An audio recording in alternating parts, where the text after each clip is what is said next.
Big changes coming to the discipline process for city councillors and school board trustees. Alberta's government removing local codes of conduct, instead replacing them with a provincial standard.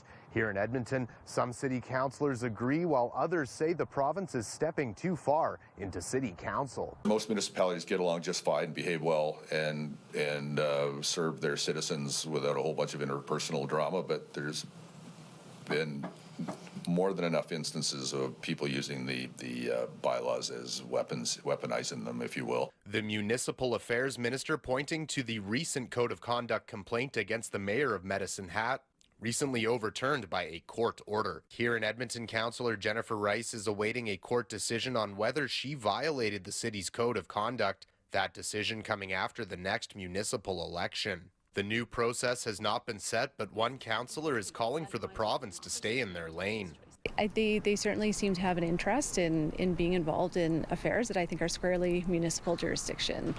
I can't account for that, and it's disappointing to see. It undermines local democracy and Edmontonians' choice. But councillor and mayoral candidate Tim Cartmel agrees with the province, pointing to the discipline of former city councillor Mike Nickel over social media posts that he calls improper. Not all of them. Like there was one complaint that, and I don't want to get too far down this road. There's one complaint that I thought was particularly legitimate that I found offensive, but there were three that were pretty trifling things.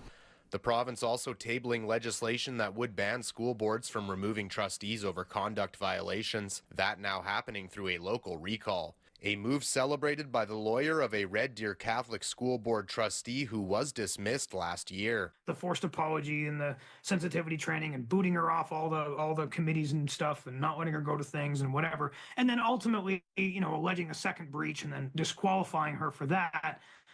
For us, it's just all this stuff is disproportionately too harsh. Trustee Monique LaGrange was dismissed after she refused to apologize or undergo sensitivity training for posting an image to social media, which showed an image of children waving Nazi flags in World War II over top an image of children waving pride flags in a classroom. The caption reading, "Brainwashing is brainwashing."